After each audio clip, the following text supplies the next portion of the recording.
오늘 말씀의 제목은 악을 선으로 바꾸신 하나님이 되겠습니다. 자, 드디어 오늘 창세기 마지막 장 50장에 이르렀습니다. 우리는 그동안 창세기 말씀을 통해서 참으로 많은 것들을 알게 되었습니다. 개인적으로 참 하나님께서 가르쳐 주신 것들이 많았고 또 알고 있었지만 다시 한번 마음에 새기고 하나님께로 저를 이끌어 주시는 정말 감사하고 또 위로해 주시고 격려해 주시고 또 깨닫게 해 주시는 것들이 많았습니다. 새롭게 다시 한번 말씀을 붙들 수 있게 해 주신 많은 말씀들이 있었음에 하나님께 감사를 드립니다. 오늘 창세기 말씀을 이제 정리를 하면서 그동안의 창세기 말씀을 오늘 드릴 말씀의 주제와 연결해서 한 가지로 요약해 보자고 한다면 그것은 무엇이라고 말할 수 있을 것인가? 사람의 모든 생각은 다 부질없는 것이다 이거죠.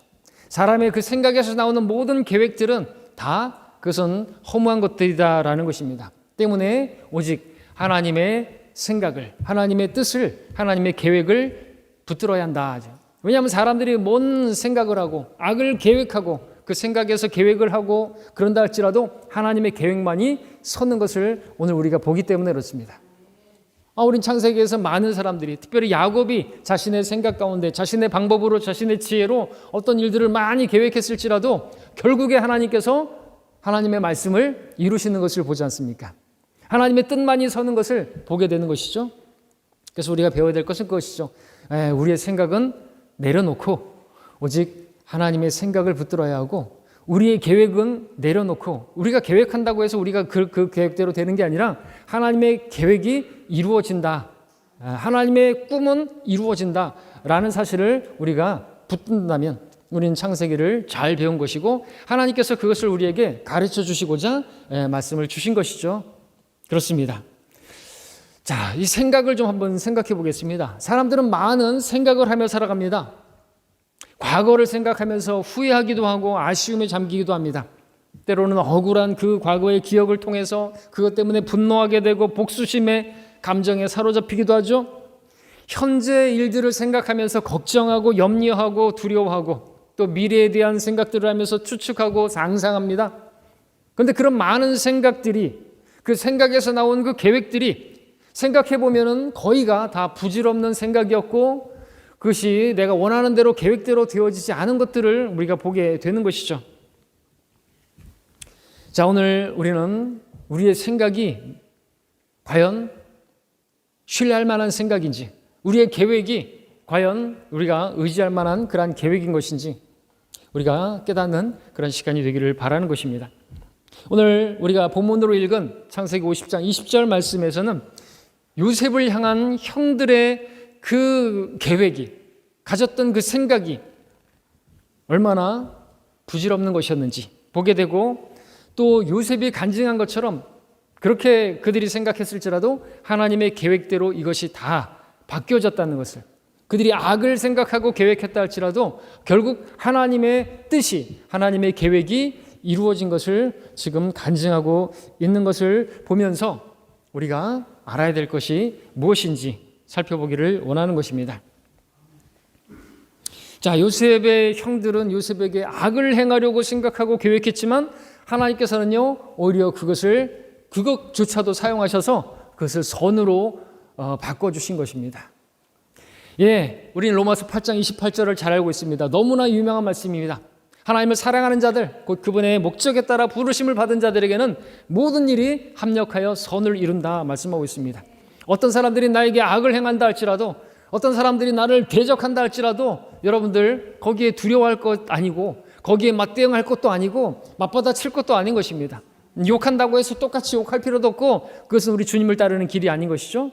우리는 주님께 모든 것을 맡기고 하나님의 뜻이 무엇인지 하나님의 계획이 무엇인지 저 사람들조차도 하나님께서 나의 어떤 어려움이 임한다 할지라도 이것을 통해서 하나님께서 분명히 이것을 내가 봤을 때는 이건 분명히 악인데 하나님께서 이것조차도 합력하여 선을 이루실 것이다 라는 사실을 우리가 믿는다면 우리는 그 가운데서도 기뻐할 수 있을 것이고 감사할 수가 있을 것이고 마음이 평안할 수가 있는 것입니다. 그 믿음을 하나님께서 우리에게 주시기를 원하시는 것입니다. 자, 사람의 계획들은요, 다 무너지게 되는 것을 보게 되고요. 오늘 말씀에서 하나님의 뜻만이 분명하게 서는 것을 우리가 보게 되는 것입니다.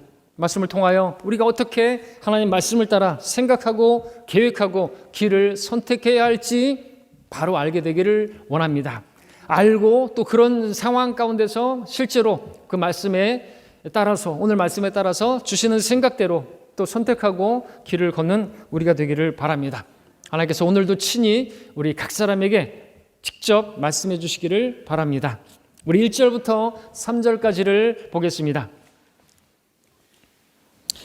요셉이 그의 아비의 얼굴에 엎드려 그 위에서 울며 그에게 입맞추더라. 요셉이 그의 신하 의사들에게 명하여 그의 아비에게 향재료를 넣게 하였더니 그 의사들이 이스라엘에게 향재료를 넣었는데 그를 위해 40일이 걸렸으니 향료를 넣는데 그 날들이 그렇게 걸렸더라. 또 이집트인들이 그를 위하여 70일을 곡하였더라. 그렇습니다. 자, 야곱의 죽음으로 본문이 이제 50장이 시작하고 있습니다. 야곱은 지난주에 봤던 것처럼 아들들을 향한 그 축복과 그들의 미래를 향한 말씀을 선포하고 이제 죽음을 맞게 됩니다.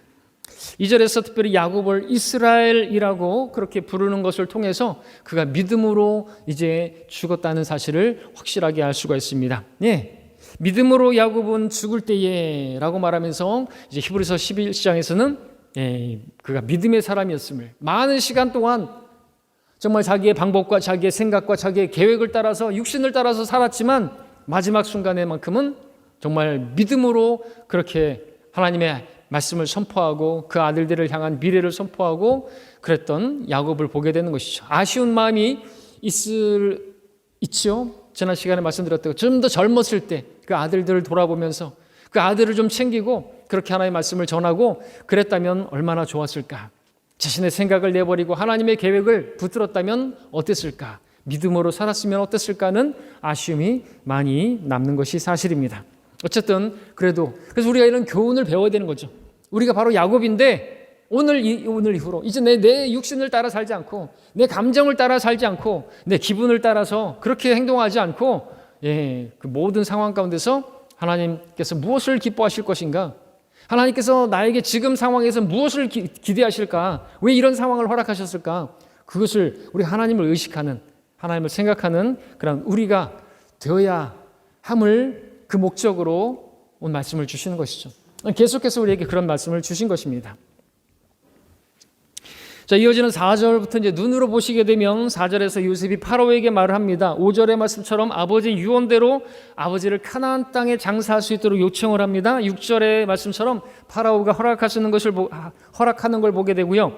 7절에서는 파라오와 모든 신하들과 이집트 땅의 모든 장로들이 요셉과 그렇게 동행하는 것을 보여주고 있고요. 8절에서는 어린 것들과 양떼와 소떼를 제외한 모든 가족들이, 그리고 9절에서는 병거들과 기병대와 큰 무리가 함께 그렇게 야곱의 장례식 대열에 참여한 것을 보게 됩니다. 상당히 웅장한 것이고 대단한 것이죠. 자, 이제 12절부터 14절까지를 또 읽겠습니다. 야곱의 아들들이 야곱이 그들에게 명령한 대로 그에게 행하였으니 그의 아들들이 그를 가나안 땅으로 운반하여 마므레 앞 막펠라 들의 굴에다 장사하였으니 이는 아브라함이 히딘 에프론에게서 들과 함께 사서 매장지로 삼은 것이더라. 요셉이 자기 아비를 장사한 후에 그와 그의 형제들과 그의 아비를 장사하기 위하여 그와 함께 갔던 모든 사람들이 이집트로 돌아왔더라. 자, 야곱은 자신의 유언대로 약속의 땅 가나안 땅에 잘 묻히게 되었습니다. 그의 일생은 자신의 생각과 계획대로 방황하는 그러한 삶이었지만 결국 마지막 순간만큼은 하나님의 뜻 앞에 부복하고 모든 것을 하나님께 맡기고 경배하는 삶이었고, 그리고 이제 본향을 사모하는 타국인이요 순례자로서 그의 삶을 마치게 된 것입니다. 이렇게 야곱의 모든 장례 절차가 잘 성대하게 치러졌고 요셉과 그의 형제들은 다시 이집트로 돌아오게 되었습니다. 자, 그런데 15절을 보게 되면 요셉의 형들이 자신들의 아비가 죽었음을 보고 말하기를, 요셉이 혹시 우리를 미워하여 우리가 그에게 행한 모든 악을 반드시 갚지 않겠느냐 하고 생각을 한 것이죠. 추측을 한 것입니다. 상상을 한 것입니다. 혹시 요셉이 우리를 반드시 이제 죽이지 않겠느냐. 이 말씀에서 우리는 그 생각이 과거에 묶여 있는, 과거에 사로잡혀져 있는 요셉의 형들의 모습을 보게 되는 것입니다. 이 요셉의 형들은 그동안 아버지 야곱이 요셉이 복수하고자 하는 것을 막아주는 그런 아버지로 생각했던 것이죠. 그래서 이제 아버지가 돌아가셨으니, 그 방패막이 이제 죽었으니 요셉이 본색을 드러내서 이제는 마음대로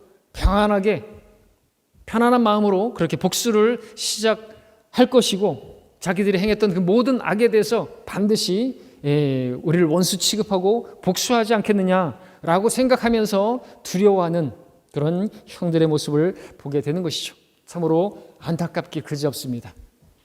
요셉은 이미 17년 전에 형들을 만났을 때 그들을 공식적으로 용서를 했습니다. 또한 요셉은 그 형들을 만나기 전부터, 훨씬 전부터 개인적으로 이미 형들을 용서했을 것이 분명합니다. 그렇죠? 하나님께서 그를 연단하시는 그 과정 가운데 하나님의 뜻이 이루어지는, 어쩌면은 그가 총리가 되었을 때 하나님의 뜻이 이렇게 이루어지는구나. 하나님께서 나를 그렇게 꿈을 주셨고 그 형들이 내 앞에 절하고 하는 것들이 이루시기 위해서 형들을 그렇게 해서 나를 이집트에 팔았고, 하나님께서 그 모든 것을 다 합력해서 결국에 나를 이루셨구나 라는 것을 깨닫게 되었을 때 이미 형들이 곡식사러 와오기 전부터 이미 형들을 용서했을 것이고, 그는 하나님 안에서 그들을 전혀 미워하지 않았고 원수 갚을 생각도 안 했을 것이 분명하죠. 그런데 지금 이 형들은 어떻게 생각하고 있는 것입니까? 전혀 잘못된, 전혀 요셉과 다른 그런 생각을 하고 있는 것이고, 하나님과 전혀 상관없는 육신적인 생각을 하고 있는 것이죠. 요셉의 형들의 마음은 그토록 오랜 세월이 지났음에도 불구하고 아직도 용서받지 못한 마음 가운데 있는 것이죠. 그들의 마음에는 아직도 죄책감이 그들을 사로잡고 있고 그들 스스로 정죄와 두려움에 사로잡혀 있었던 것이죠. 이미 그들은 용서를 받았기 때문에, 죄들을 사함 받았기 때문에 그들은 기뻐하며 감사하며 평안히 살 수 있었음에도 불구하고 여전히 그들의 생각 속에서 괴로워하고 두려워하고 염려하고 있는 것입니다. 자, 이처럼 우리가 하나님의 생각과 다르게 하나님과 동행하지 않을 때 우리의 생각이 이렇게 될 수가 있습니다. 요셉의 형들과 같이 우리의 생각이 과거에 묶여있는 잘못된 생각을 할 수가 있다는 것이죠. 현실에 일어나는 어떤 일들을 정확하게 판단할 수 없게 되고 미래에 대해서도 헛된 상상 속에서 두려워하고 염려하는 것을 우리가 볼 수가 있는 것입니다. 정말 나는 지금 논리적으로 잘 생각했다고 생각할 수 있고 정확하게 판단했다고 생각할지라도 내가 주님 안에 거하고 있지 않다고 한다면 모든 생각들은요 다 헛된 생각이고 무너져 버릴 생각들밖에 안 남는 것이죠. 주께서는 사람의 생각을 아시나니 그것들은 허무하도다. 시편 94편 11절 말씀과 같이 사람의 생각은 헛되고 참으로 허무한 것입니다. 그것을 주님께서는 알고 계시는 것이죠. 그래서 우리 모든 생각들을 다 내려놓고 우리 모든 그 생각으로 그 요새로 지은 것들을 다 무너뜨리고 그리스도 앞에 복종하기를 원하시는 것입니다. 우리 모든 생각을 주님께 맡기고 주님을 의지하기를 주님께서는 바라시는 것이죠. 자, 16절, 17절을 이제 또 보겠습니다.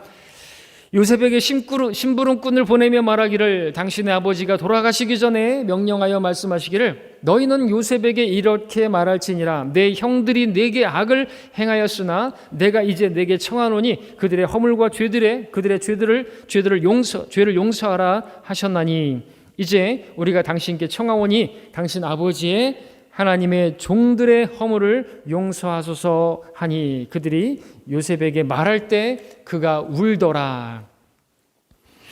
자, 두려움에 사로잡힌 형들이 생각해낸 일이라고는 아버지의 이름을 이용해서 요셉에게 용서를 구하는 것이었습니다. 자, 형들이 이렇게 요셉에게 심부름꾼을 통해서 말을 했는데 과연 아버지 야곱이 그렇게 죽기 전에 유언을 이렇게 말했을까요? 내가 죽거든 요셉에게 그렇게 말을 전해주라고. 그 사실 여부는 우리가 알 수가 없습니다.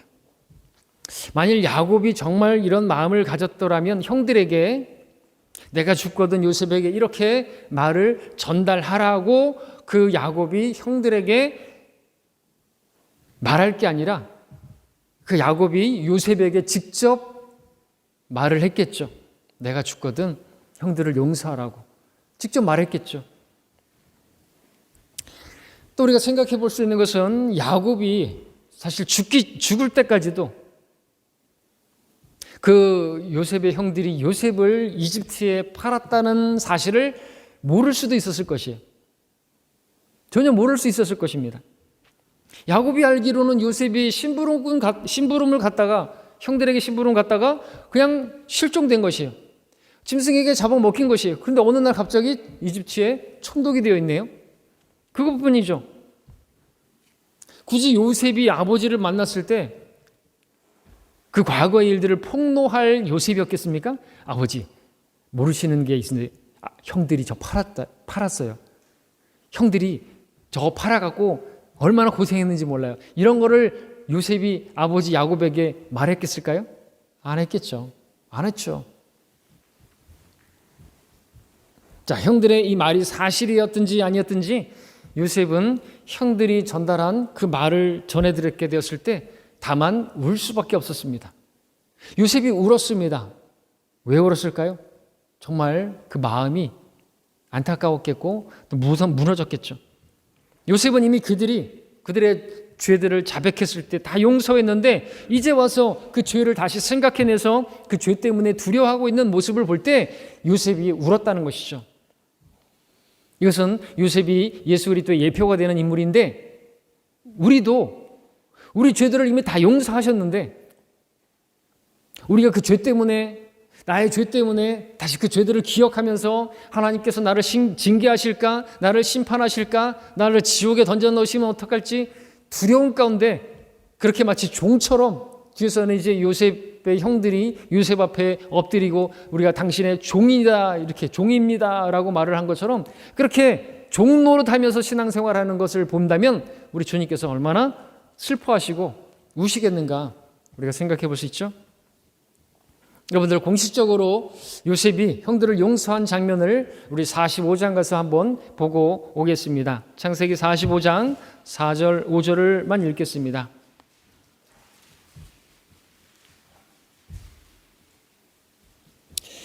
요셉이 그의 형제들에게 말하기를 내가 당신들에게 부탁하노니 내게 가까이 오소서 하니 그들이 가까이 온지라. 또 그가 말하기를 나는 당신들이 이집트에다 팔았던 당신들의 동생 요셉이니이다. 그러므로 당신들이 나를 이곳에 판 것을 이제는 슬퍼하거나 두려워하지 마소서. 이는 하나님께서 생명을 보존하시려고 당신들 앞서 나를 보내셨음이니이다. 하나님의 도구로 쓰임받은 거예요. 당신들의 생명을 건지시려고 나를 미리 앞서 이집트로 보낸 것이에요. 그러니까 나를 판 것에 대해서 슬퍼하지도 말고 또 내가 당신들에게 복수할 거라고 두려워하지도 말라고 이미 말을 하고 있는 거죠. 선포했던 것입니다. 뭐 용서도 아니고 이건 하나님의 계획 가운데 내가 들어가 있는 것이고 하나님의 계획 가운데 당신들이 들어가 있는 것이고 하나님께서 이모저모 다 사용하셔서 결국 이 선을 이루시는 것이다라고 선포하고 있는 것입니다. 자, 이렇게 요셉은 그 형들에게 이미 자신을 알릴 때 하나님께서 이 모든 것들을 계획하셨고 그 모든 일들을 인도하셨음을 간증을 한 것입니다. 그런데 이로부터 17년이 지난 지금까지도 형들은 여전히 두려워하면서 요셉을 신뢰하지 못하고 믿지 못하고 있는 것이죠. 그러한 형들의 같은 모습을 보게 되었을 때 참으로 요셉은 울 수밖에 없었던 것입니다. 다시 말씀드리지만 오늘날 구원받은 용서받은 성도들이 이미 자신들의 그 죄를 자백하고 죄인됨을 고백하고 그래서 구원받았는데 과거의 그 죄들을 다시 기억해내면서 내가 그 어떤 죄들은 또 자백하지 않은 죄 때문에 지옥 가는 게 아닌가? 뭐 이렇게 생각하면서 두려워하면서 그렇게 지낸다면 우리 주님께서 얼마나 정말 실망하시고 또 슬퍼하시겠습니까? 그런데 이것은 가정이 아니라 우리 주위에는 그런 사람들이 정말 많은 것을 보게 됩니다. 예수님께서 이미 다 이루셨고 모든 죄들을 다 사하셨음에도 불구하고 과거 2000년 전에 그분이 십자가에서 대속하심으로써 태어나게 될 모든 사람들의 죄가 다 깨끗하게 되었는데 용서되었는데 그 사실을 받아들이지 못하고 그 말씀을 믿지 못해서 여전히 자기의 죄들을 자꾸만 생각해내면서 내가 혹시 자백하지 않은 죄가 그 죄 때문에 내가 하나님의 심판의 그 정죄에 떨어지지 않을까? 또 내가 구원받은 이후에도 내가 짓는 그 죄 때문에 내가 살면서 또 자백하지 않았던 생각나지 못했던 그 죄들을 내가 자백하지 않아서 그 죄가 해결되지 못해서 내가 지옥 가는 건 아닌가? 이건 이 가정이 아닙니다. 실제로 여러분들 많은 교인들이 자범죄와 원죄를 얘기하면서 원죄는 용서받았는데 자범죄는 내가 해결돼야 되고 내가 그 자범죄로 인해서 내가 자백하지 않은 어떤 죄 때문에 갑자기 교통사고 나서 죽게 된다면 지옥 간다고 그렇게 말합니다. 아니에요. 우린 과거, 현재, 미래 모든 죄들이 용서가 된 거예요. 왜요? 예수님이 십자가에서 죽으셨을 때 우리의 죄들이라고 하는 것은 우리 편에서는 과거, 현재, 미래가 있을 수 있지만 다 미래의 죄들인 것이에요. 앞으로 내가 짓게 될 죄들이나 내가 이미 지은 죄들이나 예수님 편에서 본다면 다 아직 일어나지도 않은 미래의 죄들이라는 거죠. 다 용서가 된 거예요. 그래서 우리가 늘 말하는 과거, 현재, 미래의 모든 죄가 용서된 거라고. 우리가 복음을 전할 때도 당신의 모든 죄들이 과거, 현재, 미래의 모든 죄까지도 다 용서되었고 앞으로 짓게 될 미래의 죄들에 대해서는 자백하며 용서해 주시고 아버지와의 교제가 회복되어지고 기도가 응답된다고 그렇게 말하는 것이지 앞으로 짓는 죄 때문에 지옥 간다고? 절대로 그런 일은 없는 것이죠. 그러면 주님께서 죽으신 것은 헛된 것입니다. 왜? 우리는 어차피 예수님 믿기 전이나 믿은 후나 어차피 똑같은 구속받지 못한 이 육신의 몸을 입고 있는 이상 죄를 짓지 않을 수가 없기 때문에 내가 구원받은 이후에 짓는 죄 때문에 다시 자백하지 못해서 갑자기 교통사 나서 죽어버리면 지옥 간다면 예수님 믿은 건 아무 의미가 없고 예수님의 죽으심이라는 것은 헛되이 쓸데없는 죽음밖에는 아무것도 아니라고 그렇게 말하는 것이나 마찬가지라는 것이죠. 주님의 죽으심이 헛된 것입니까? 아닌 것입니다. 자, 하나님께서 이처럼 세상을 사랑하셨다 그랬습니다. 이처럼. 그 사랑이 뭐 대단치 않은 사랑인 것입니까? 근데 그 사랑을 받고도 두려워하는 것입니까? 사랑 안에는 두려움이 없나니 온전한 사랑은 두려움을 쫓아내느니라. 이는 두려움에는 고통이 있습니다. 두려워하는 자는 사랑 안에서 온전하게 되지 못하느니라 그랬습니다. 두려워하는 자는 뭡니까? 사랑을 모르는 것이. 하나님의 사랑을 이처럼 사랑하셔서 이처럼이라는 표현은 어떻게 표현이 못하는 그런 표현이잖아요. 이처럼 아빠 얼마만큼 사랑해? 하늘만큼 땅만큼 그 정도에 비할 수 없는 엄청난 사랑으로 우리를 사랑하셨는데 그 사랑을 생각하지 않고 나의 행위를 의지하면서 내가 이렇게 하면은 구원해 주시겠지, 내가 이렇게 주일 성수하고 뭐 11조하고 내가 뭐 뭘 하고 죄 안 짓고 그러면은 구원해 주시겠지, 왜 자기 행위를 의지하는 것입니다. 우리 행위라는 것은, 우리의 의라는 것은 더러운 걸레라고 말하고 있습니다. 그것으로는 절대로 하늘나라가 없습니다. 우리가 선하지 못해서 하늘나라 못 가는 게 아니라 죄 때문에 하늘나라 못 가는 것인데 그 죄를 단번에 영원히 속죄하신 분이 바로 예수님이시고 그분을 구세주로 받아들이면 구원을 되는 거예요. 믿음대로 되는 거죠. 그분이 나의 모든 죄를 용서하셨다고 믿으면 나는 모든 죄가 용서된 것이고 나는 하늘나라 가는데 전혀 결격 사유가 없는 사람이 되는 것입니다.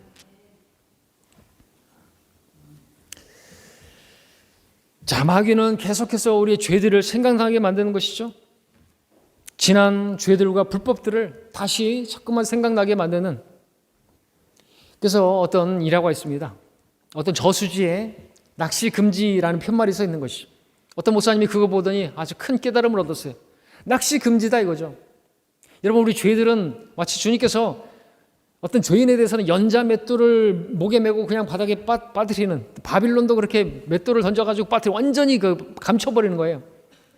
근데 그걸 자꾸 꺼집어내려면 안 되는 거죠. 낚시 금지. 우리는 그 낚시터에 가서 자꾸만 내 죄들을 이미 빠뜨려 완전히 하나님께서 심판하신 그 심판해버린, 완전히 가라앉아버린 그 맷돌을 꺼내려고 낚시질하는 거나 마찬가지라는 거죠. 그럴 필요가 없다는 거죠.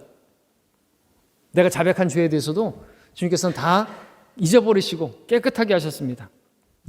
기억할 필요가 없죠. 주님께서 기억 안 하시는데 자꾸만 기억해내고 꺼집어내려고 하면 안 되죠. 내가 그들의 불의에 대하여 자비를 베풀며 그들의 죄들과 불법들을 다시는 기억하지 아니할 것이라 말씀하고 있습니다. 여러분들 용서가 뭔지 아시죠? 용서는요, 여러분들도 마찬가지예요. 누군가를 용서했다면요, 그 용서한 죄에 대해서 다시는 기억도 하지 않는 것이 용서입니다. 그런 죄를 나한테 지었다라는 자체를 생각도 안 하는 거, 이 완전히 지워버리는 거, 그게 용서예요. 하나님의 용서고, 하나님께서는 우리가 지은 죄에 대해서 이런 말 할 수 있죠? 내가 어제 주님, 우리 여러분들 기도할 때, 주님 정말 송구스럽습니다. 제가요 어제 지은 죄를요 또 지었습니다. 그럼 주님께서 뭐라고 하시는 줄 아세요? 어제 너 무슨 죄를 졌는데? 기억 안 하시는 거예요. 난 네가 어제 지은 죄에 대해서 기억을 안 하는데 네가 왜 기억을 하느냐? 우리의 죄들과 불법들에 대해서 기억하지 않으시는 우리 주님을 여러분들 믿으시고, 자백한 죄에 대해서는 여러분들 정죄감을 스스로 갖지 마시기 바랍니다. 근데 그러는 모습이 누구의 모습이에요? 요셉의 형들의 모습이라는 것이죠. 그러면 요셉이 우는 것처럼 우리 주님께서도 우실 수가 있어요. 성령께서 우리 안에서 슬퍼하신단 말이죠. 자, 기억하지 마십시오. 주님은 기억하지 않으십니다. 자, 우리 이제 18절을 보시기 바랍니다. 그의 형들이 또한 가서 요셉의 면전에 엎드려 말하기를, 보소서 우리는 당신의 종들이니이다 하니. 말씀드린 것처럼 오늘날 교회 다니는 많은 사람들이 이렇게 신앙생활하는 사람들이 있습니다. 예수님의 피로 구속하셔서 자유를 주셨는데 다시 종의 멍에를 매려고 하는 것이, 다시 종이 되겠다고 말하는 것입니다. 주님께서 우리를 죄와 지옥의 형벌로부터 자유케 하시고, 섬김에 있어서도 율법으로부터 자유케 하시고, 마음껏 섬길 수 있는 자유를 허락하셨는데, 어떤 사람들은 하나님을 섬기는 일에 있어서도 내가 제대로 섬기지 않으면 하나님께서 다리 몽둥이 부러뜨리실까 봐 멍에를 메고 그렇게 종노릇하며 신앙생활하는 것이죠.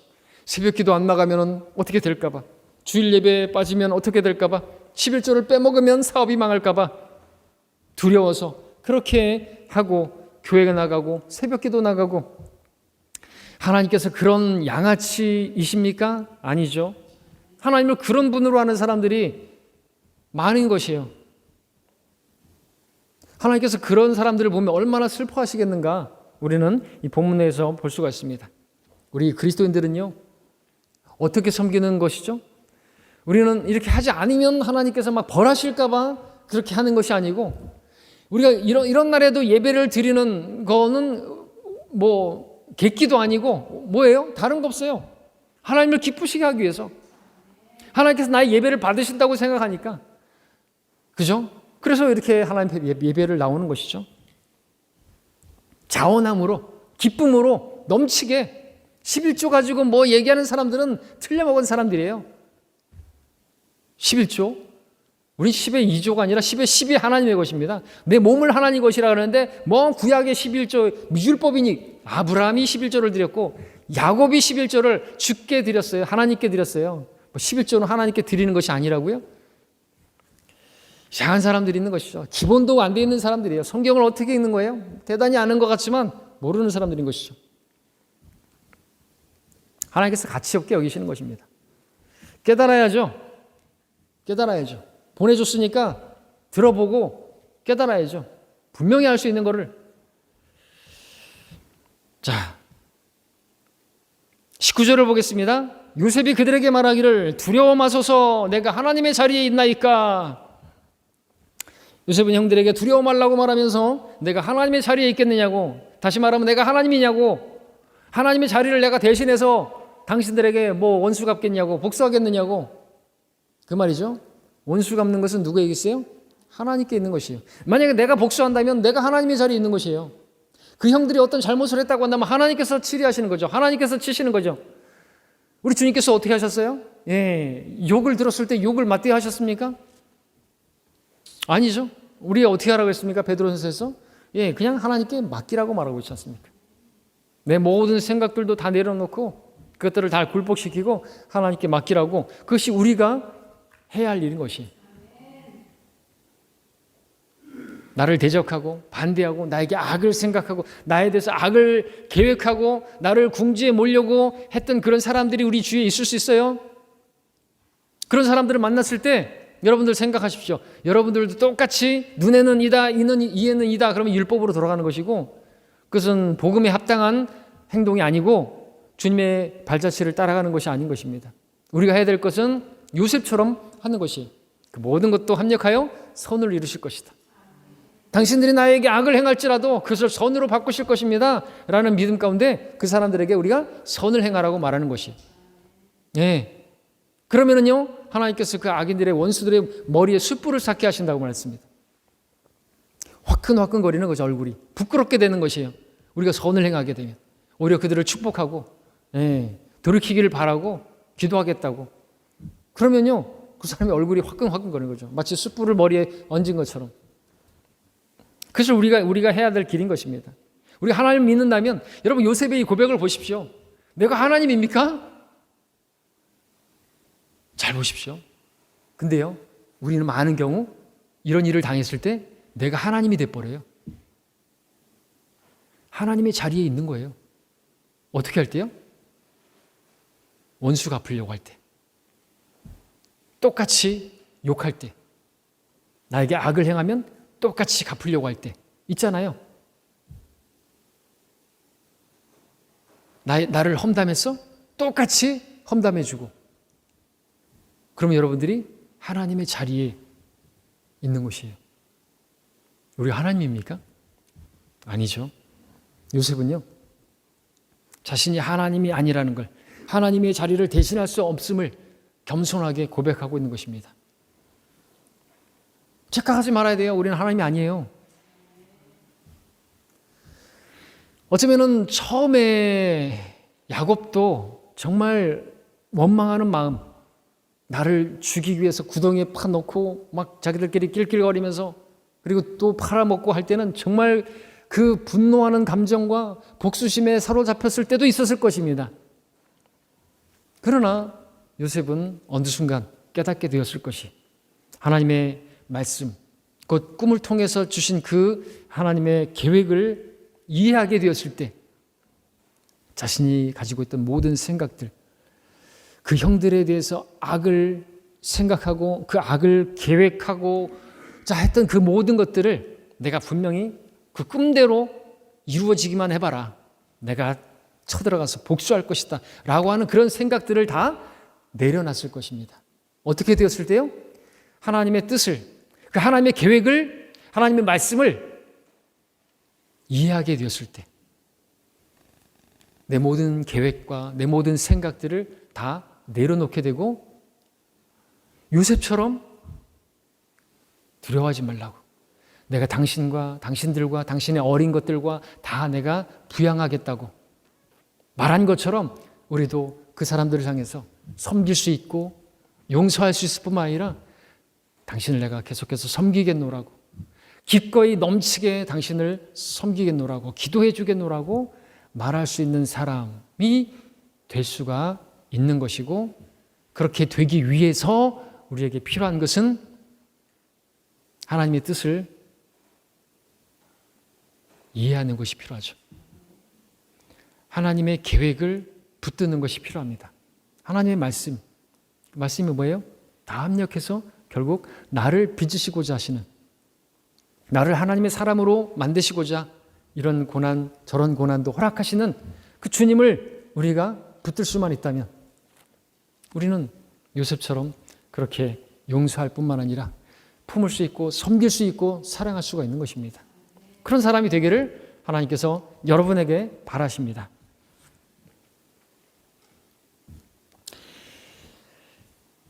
자, 주님께서는 말씀하십니다. 우리에게 너의 일들을 주께 맡기라. 그리하면 너의 생각들이 바로 서리라. 왜? 우리의 생각이 지금 바로 서 있지 못하기 때문에. 내 생각은 원수로 인해서 괴롭고 복수하고 싶은 악을 계획하는 그런 생각들이 있어요. 그럴 때 그 바르지 못한 그 생각들을 가지고 있을 때 말씀하십니다. 너의 일들을 주께 맡기라. 그러면 너의 생각이 바로 서리라. 우리 생각은 잘못된 생각들이 너무나 많은 것이에요. 여러분들 정말 힘들어요. 그러면은 원수가 있잖아요. 원수 없잖아요. 환난 있습니다. 고난 있습니다.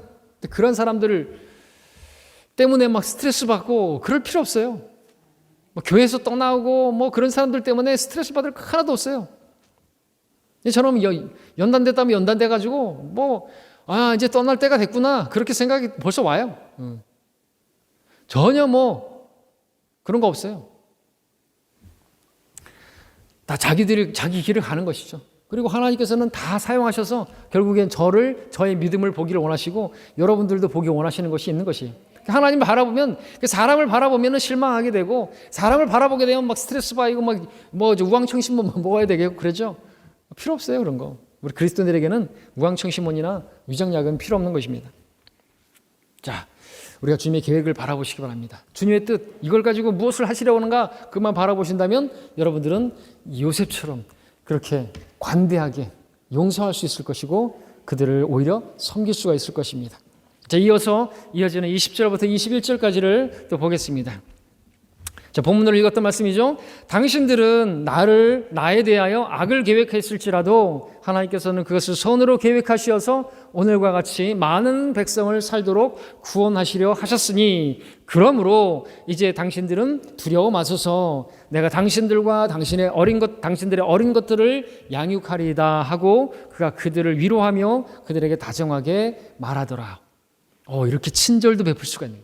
성령의 열매를 맺을 수가 있어요. 사랑할 수 있고 기뻐할 수 있고 오래 참을 수 있고 선하고 그죠? 이런 모습을 볼 수 있어요. 자, 여기서 우리는 사람의 계획, 사람의 그 생각들이 다 무너지고 오직 하나님 자신의 계획만 이루시는 우리 하나님을 보게 되는 것입니다. 뭔 생각을 하고 뭔 계획을 했다 할지라도 다 무너지게 돼 있어요. 그러니까 그들이 어떤 생각을 하고 뭔 계획을 해도 우리는 두려워할 필요도 없어요. 교회를 또 세우고 그러라 그래요. 다 무너지게 돼 있습니다. 자, 10명의 형들은 한 마음으로 요셉 한 명에게 악을 행하려고 그렇게 생각하고 계획했을 때입니다. 그들은 요셉보다 강했습니다. 요셉에게는 그들을 대항할 힘도 없었어요. 다수 대 소수, 그리고 막강한 자 대 약한 자, 누가 이길까요? 그들이 이길 것 같죠? 10명이 이길 것 같죠? 그럼에도 불구하고 하나님께서는 그들의 계획대로 되도록 내버려두지 않으시고 오히려 그 일들도 쫓아 사용하셔서 선으로 계획하시고 이루신 것을 보게 되는 것이죠. 그리고 중요한 것은 하나님께서 원망하는 마음, 복수심에 불타는 요셉의 마음도 치유하시고 그들을 용서하고 그들에게 다정하게 대하고 사랑할 수 있는 그런 사람으로 만들어주신 것입니다. 많은 연단 끝에 요셉은 하나님 앞에 우뚝 서 있는 믿음의 사람으로 하나님께서 기뻐하시는 하나님의 마음에 맞는 사람으로 지금 서 있는 것을 보게 되는 것이죠. 21절 말씀처럼 원수 같던 그 형들을 오히려 위로하고 그들을 다정하게 대하고 그들을 오히려 축복하고 그들의 어린 것들까지도 내가 다 부양하겠노라고 그것을 기쁨으로 행하겠노라고 하는 이 위대한 믿음의 사람을 보시기 바랍니다. 자, 우리는 여기서 두 종류의 사람이 있다는 것을 보게 됩니다. 첫 번째 종류는요, 그 사람들은 하나님과 상관없이 생각하는 사람이고요. 두 번째 종류의 사람은 하나님과 함께 생각하는 사람입니다. 첫 번째 종류의 사람은 요셉의 형들인데 이 요셉의 형들은 처음에는 요셉을 향해서 하나님과 상관없이 악을 계획했고 또 오늘 마지막까지도 하나님의 인도하심과 상관없이 요셉을 두려워하고 걱정하고 염려하는 생각으로 가득 차 있는 사람입니다. 두 번째 종류의 사람은 요셉인데 요셉은 억울하고 정말 분통 터지고 극심한 고난 가운데 있었지만 그 모든 일들에서 주님을 기억하면서 그 모든 원수 갚고자 하는 복수하고 싶은 그런 생각들을 주님께 맡기고 그리고 하나님의 계획을 깨닫게 되고 그 계획이 이루어지기를 바라는 그 뜻이 이루어지는 삶을 바라는 그러한 요셉의 모습을 보게 되는 것이죠. 여러분은 어느 편에 있습니까?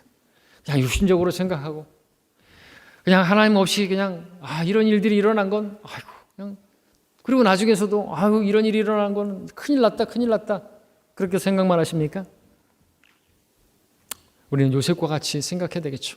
하나님의 뜻을 생각해야 됩니다. 하나님의 계획을 붙들어야 합니다. 결국에 종국에 가서는 선을 이루시는 주님을 말입니다. 우리 눈이 사람들에게 있지 않고 하나님께 있기를 바랍니다. 사람들이 나에게 어떻게 대하든지 어떻게 바라보는지 나에 대해서 뭐라고 말하고 생각하는지 그런 건 중요한 게 아닌 것입니다. 그러든지 말든지 그 모든 것들은 다 꺾일 것이고 무너질 것이고 사라져버리는 허무한 것들인 것입니다. 우리에게 정말로 중요한 게 뭘까요? 하나님께서 나를 어떻게 바라보시는지, 하나님께서 나에게 무엇이라고 말씀하시는지, 또 무엇을 말씀하셨는지 그 말씀만이 서게 될 것이다 라는, 하나님께서 나를 향해서 이 일을 통해서 무엇을 계획하시고 또 무엇을 이루실 것인가 라는 것을 우리가 계속해서 붙드는 것이 우리에게 필요한 것입니다.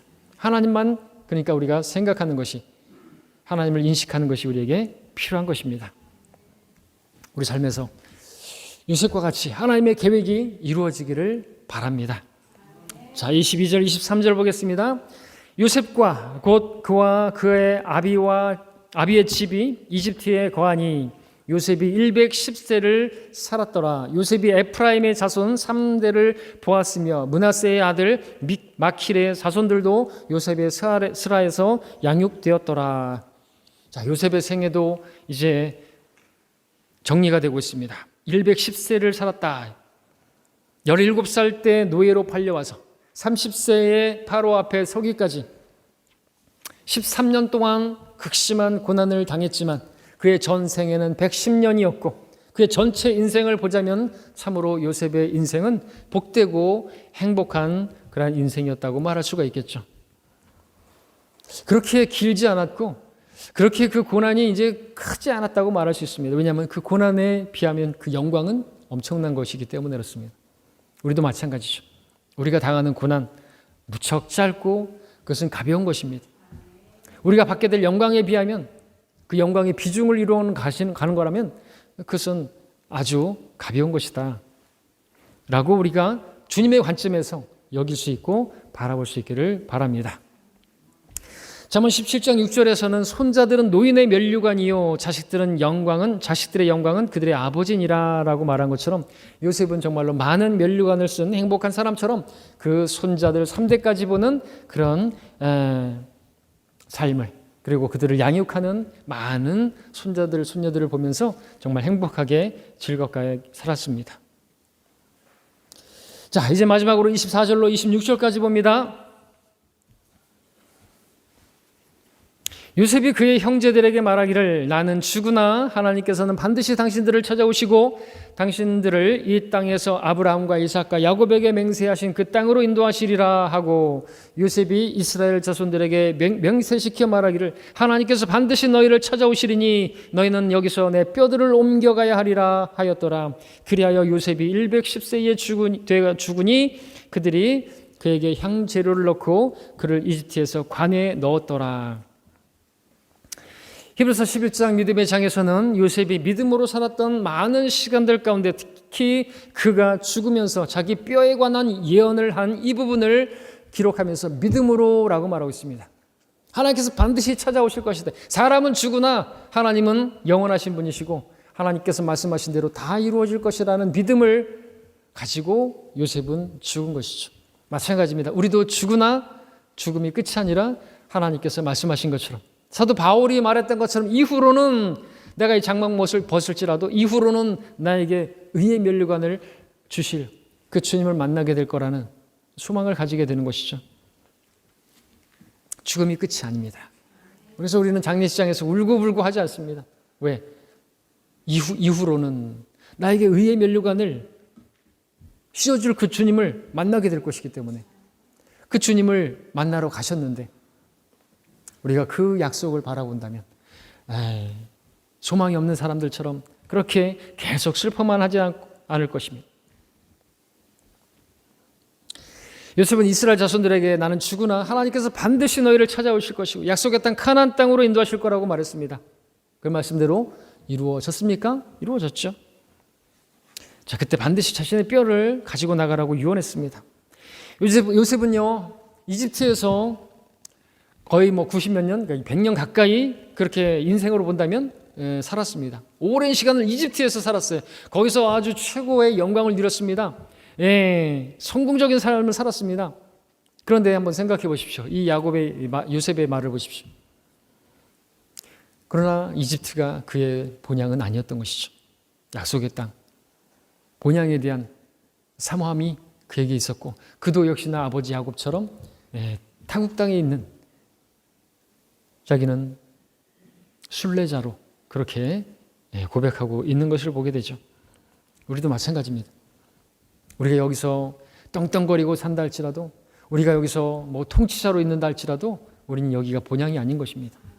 우리는 주님께서 주실 그곳에서, 천연왕국에서 우리는 왕처럼 통치하게 될 때 거기가 우리 자리인 것입니다.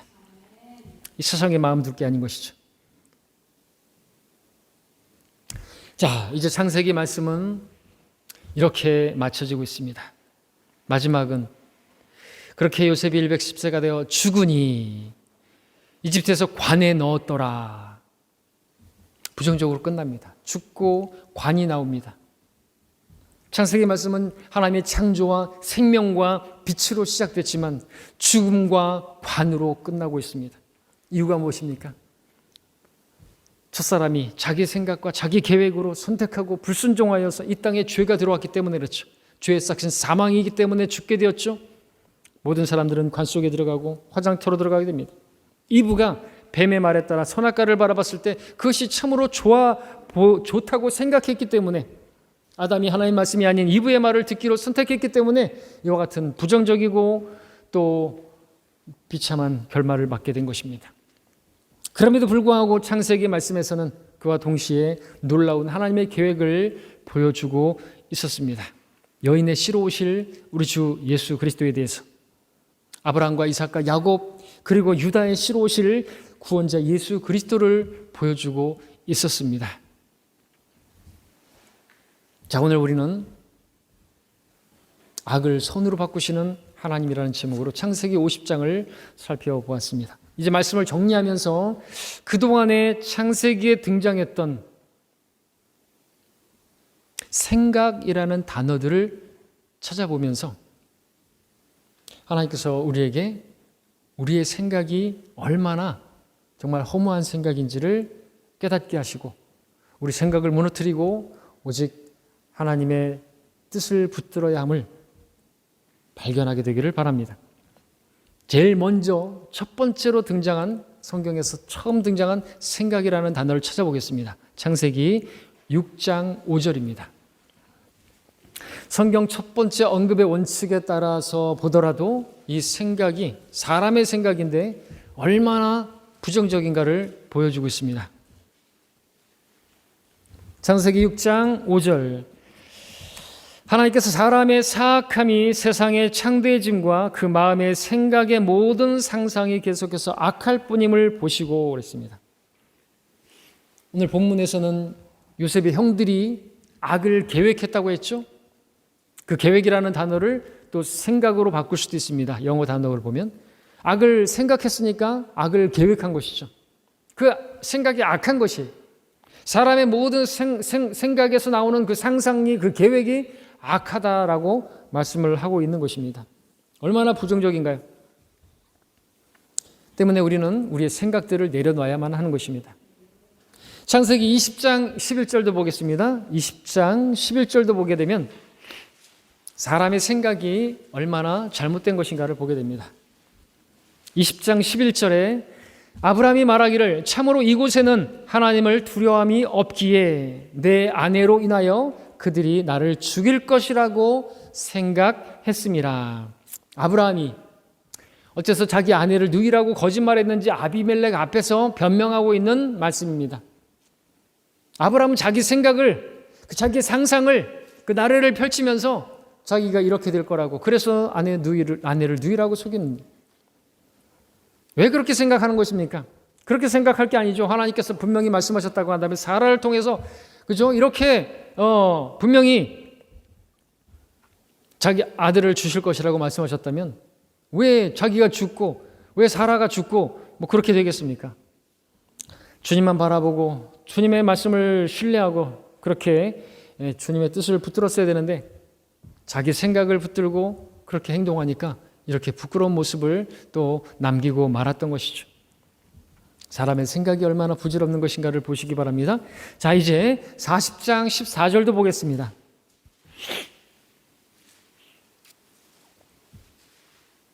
(40장 14절) 그러나 일이 잘 되거든 나를 생각하고 내가 당신에게 부탁하노니 나에게 친절을 베풀어서 나에 대해 파라오에게 고하여 나를 이 집에서 나가게 하소서.